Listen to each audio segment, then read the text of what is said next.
guys from the streets, guys that are like in music, that are portraying this tough image, they don't ever want to be the victim on paper. Okay, so that's a huge deterrent from them ever talking to the cops. Now, did Gucci talk to the cops? That's going to be a big conversation we're going to have. Now, Gucci's from Atlanta. Listen, is he slithering away with the rest of the slimes? My bad. I mean, is he slithering away? We don't know. But he is from Atlanta, so if I had to log in a call sheet and make a prediction, it's Atlanta. We know how it get down in Atlanta. In the A, we know. 3 men arrived in Dallas under the impression they were attending a routine business meeting. They expected to discuss a recording contract and were prepared for a professional studio session. However, according to a federal complaint, the situation took a terrifying turn. The Department of Justice document explicitly states that the victims believed they were about to be executed, genuinely fearing for their lives right there in the recording studio. The Atlanta-based rapper Gucci Mane was targeted in a crime while in Dallas, Texas. On a Saturday afternoon in Dallas, Texas, one of the most iconic figures in trap music, Gucci Mane, found himself in a terrifying situation. He was robbed of his wedding ring, watch, earrings, and all his cash. With a gun pointed directly at him, he was forced to sign a legal document. But he wasn't the only person in the room facing that level of danger. He was called down there, thought he's going to be meeting up to talk business with a fellow rapper at a recording studio, and then, just like that, it turned into what federal prosecutors are calling a coordinated armed takeover. One of the individuals accompanying him was choked from behind, nearly losing consciousness. Evidence in the federal complaint, including photos of the scratches on their neck and wrists, highlights the brutality of the encounter. But this wasn't just a random act of violence. These men were lured into a sophisticated trap that had been in the works for months. The studio session was a front. The meeting was a total setup, and the group waiting inside had traveled all the way from Memphis specifically to pull this off. To truly understand what Gucci Mane and his team experienced that day, we have to go back to the morning of January 10th and break it down hour by hour. The federal complaint is detailed enough to reconstruct the entire timeline, and every minute of it is staggering. Gucci Mane isn't just another rapper who fell victim to a robbery. He is a founding architect of trap music and a pioneer of the sound that dominates modern hip-hop. From Young Thug and Future to Migos, the lineage of today's stars leads directly back to his influence. He has graced major magazine covers, earned a Grammy nomination, and wrote a memoir about turning his life around after serving time in federal prison. By 2000-2005, he was a public symbol of sobriety, family, and stability. He did everything right after closing his own dark chapter. He got clean, stayed focused, and rebuilt his career. The label he resurrected, 1017 Records, is the same powerhouse that turned Pooh Shiesty into a household name. According to the DOJ, what happened on January 10th wasn't just a heist. It was a deeply personal and calculated betrayal. It was an attack carried out against a man who just months earlier had gone on social media to publicly welcome home the very person who allegedly ended up pointing a gun at his face. 9 individuals, including well-known musical artists, kidnapped and robbed at gunpoint numerous victims at a music studio in Dallas, Texas. But here's the part that hasn't been fully dissected yet. Who was actually inside that building? Who accompanied Gucci Mane? The individual experiences of everyone involved, and what those final moments in the studio looked like from the victim's perspective. To get the full picture, we need to go back to 1 p.m. on Saturday, January 10th, 2026, and walk through the events step by step. Gucci Mane was planning a business trip to Dallas, and according to the federal complaint, he landed around 1 p.m. He wasn't traveling alone. He brought his head of security, which is standard procedure for someone of his stature. When you are an internationally famous artist and executive heading into an unfamiliar city to meet someone with a known history of violent crime, protection is a necessity. Notably, his head of security was an off-duty police officer, a trained and credentialed professional responsible for his safety. In addition to security, Gucci was accompanied by at least 2 other industry professionals, identified in the DOJ documents only by the initials MM and BP. While their full names haven't been released, they are described as the type of people who handle the business side of the industry, managers or executives who navigate recording contracts and label logistics. So, those were the people making up Gucci Mane's circle that day. Gucci Mane himself was there, the label owner and the central figure whose contract was at the heart of the entire meeting. Beside him was his head of security, a trained off-duty law enforcement officer on his personal payroll, along with 2 other music industry professionals. They had all traveled to Dallas to facilitate what they believed would be a professional discussion regarding Pooh Shiesty's deal. They flew in, landed, and entered that studio as a team, fully expecting a standard business interaction. This is where the setup truly began. According to the federal complaint, the studio on Dallas Parkway was booked after Pooh Shiesty's father reached out to the owner. The cover story was simple. Pooh Shiesty and Gucci Mane were coming in to record music. It seemed like a completely normal routine session. By 3:15 p.m., the studio was open and Gucci's team was inside. While they waited, they were hanging out in the control room watching a football game. That specific detail is crucial because it illustrates their state of mind. They were relaxed and casual, with absolutely no reason to be on guard.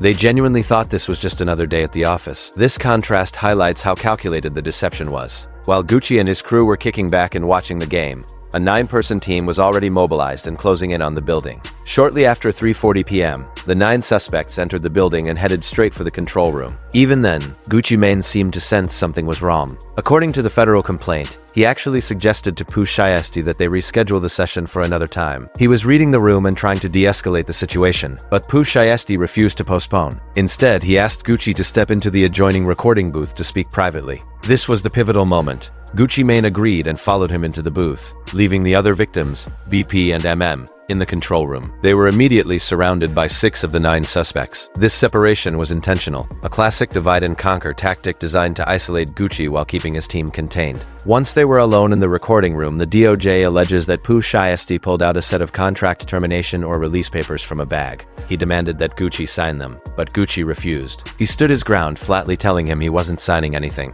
At that point, he may not have fully realized just how trapped he actually was. After he refuses to sign, the 2 men begin to argue, but the situation escalates even further. According to the complaint, Pooh Shiesty instructs another suspect to go get his bag. The suspect complies, retrieving the bag and bringing it into the recording room. Pooh Shiesty then reaches inside and pulls out what is described as a black AK-style pistol. He aims it directly at Gucci Mane and once again demands that he sign the documents. Just before 5 p.m. on January 10th, inside that Dallas Parkway studio, the confrontation reaches its breaking point. With a firearm pointed at his face, Gucci Mane signs the contract release papers. However, he isn't allowed to leave just yet. Even after the signature is secured, the gun remains aimed at him. Pooh Shiesty isn't finished. Another suspect allegedly begins filming Gucci Mane on a cell phone. They force him to state on camera that he is officially releasing Pooh Shiesty from his contract, documenting the entire coerced statement at gunpoint. Following this, Pooh Shiesty reportedly consults with his father, who was also present in the room, to check if the paperwork is in order.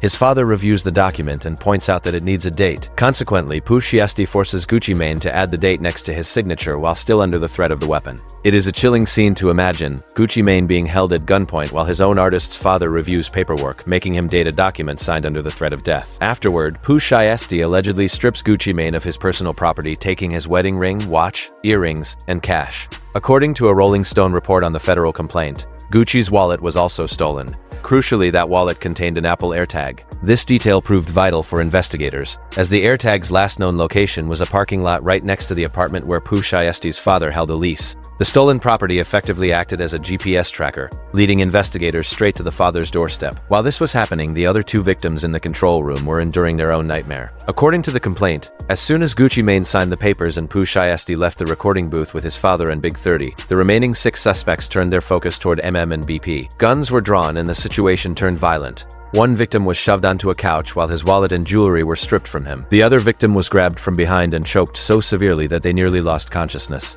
Photos included in the federal complaint clearly show the scratches left on that person's neck and wrists from the assault. They were robbed of a Rolex, a Louis Vuitton bag, and various other valuables. The complaint notes that at one point the tension in the control room reached such a terrifying peak that the victims, Gucci Mane included, genuinely believed they were about to be executed. The documents explicitly state they feared they were going to be killed right there in the room. Instead of a massacre, Pooh Shiesty allegedly pressed a gun to the back of one victim's head and commanded both him and Gucci Mane to get out. They weren't simply let go, they were forced out of the studio at gunpoint. The suspects vacated the studio at approximately 4:48 p.m. The entire ordeal, from the moment the crew arrived to the moment they fled, lasted about an hour. In just 60 minutes, they managed to rob one of the biggest names in rap, steal his wedding ring, force a contract signature at gunpoint, choke a victim nearly unconscious, and document the entire crime on video before walking out. The crew fled the scene in a small convoy consisting of a Dodge Charger Hellcat, a Dodge Ram truck, and a rented Buick Enclave that Pooh Shiesty's father had booked. These 3 vehicles pulled out of the Dallas studio parking lot together on a Saturday afternoon in broad daylight. Federal investigators discovered that hours before the ambush, Pooh Shiesty's father had visited a nearby Staples. Surveillance footage referenced by the DOJ shows him at the office supply store, where investigators believe he printed the very contract release documents that were later pulled from the bag in the recording room. The father allegedly handled the logistics, driving to Staples, preparing the paperwork, and even reviewing it after Gucci Mane signed to ensure the date was included. None of this was improvised.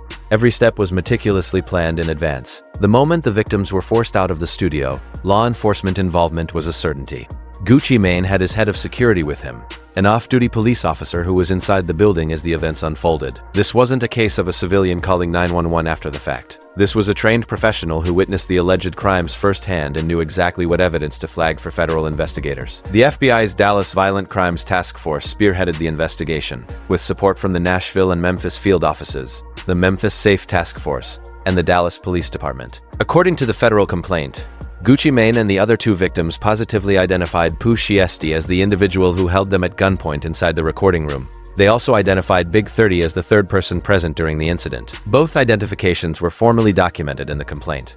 From there, the suspects only made things worse for themselves. Within hours of fleeing the studio, several co-defendants began posting on social media. Terrence Rogers shared a video wearing what prosecutors identify as a Rolex stolen from one of the victims, while DeMarcus Glover posted photos of himself decked out in stolen jewelry. Meanwhile, the stolen wallet, equipped with an Apple AirTag, was tracked directly to a parking lot adjacent to Pooh Shiesty's father's apartment.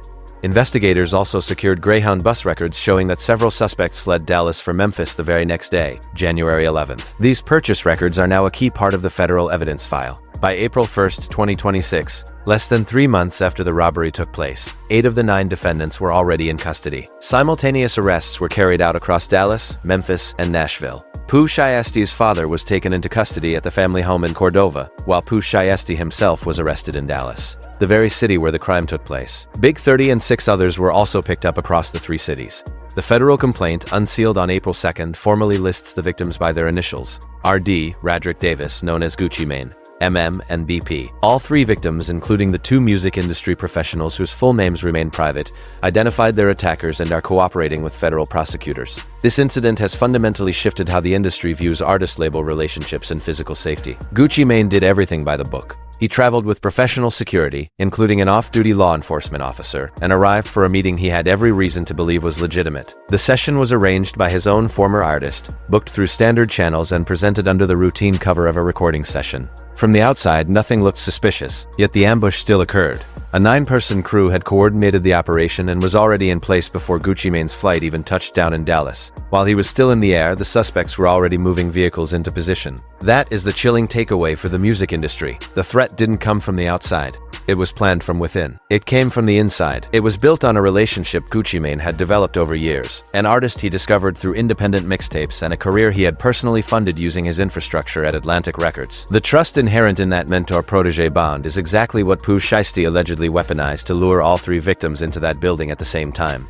For the victims, the trauma of that hour is the kind of experience that leaves a lasting scar. Being held at gunpoint, having a wedding ring stripped from your finger, and genuinely believing you are about to be executed are not minor incidents. These are violent, life-altering crimes committed against people who traveled to Dallas in good faith for a business meeting. One individual was even choked to the point of nearly losing consciousness. The meticulous detail in the federal complaint, the timestamps, the catalog of stolen items, the photos of physical injuries, and the room-by-room breakdown shows that investigators built this case around the victims' experiences. This evidence isn't just about catching the perpetrators. It's about documenting the exact nature of the betrayal. Today, 9 defendants face federal kidnapping and conspiracy charges, each of which carries a maximum sentence of life in prison. Gucci Mane, who successfully navigated his own chapter of federal incarceration to rebuild his life, now finds himself at the center of one of the most thoroughly documented federal cases in the history of the rap industry. He traveled to Dallas for a professional business discussion but left stripped of his wedding ring, watch, earrings, and cash. According to the DOJ, the case against the suspects is backed by an overwhelming mountain of evidence: ankle monitor data, fingerprints, surveillance footage, phone records, license plate readers, and even a stolen AirTag that tracked itself right to the suspect's location. To make matters worse, the perpetrators began incriminating themselves before the sun even went down. They were posting the stolen Rolexes on Instagram within hours, caught a Greyhound bus back home the following morning, and even left fingerprints on the cups inside the studio. The victims in this case walked directly into a trap, survived the ordeal, reported the crime, and identified their attackers while cooperating fully with federal authorities. While some initially believed this was merely a contract dispute, the reality is far more chilling. This is the story of 3 individuals who believed they were in a safe environment only to discover exactly how vulnerable they truly were.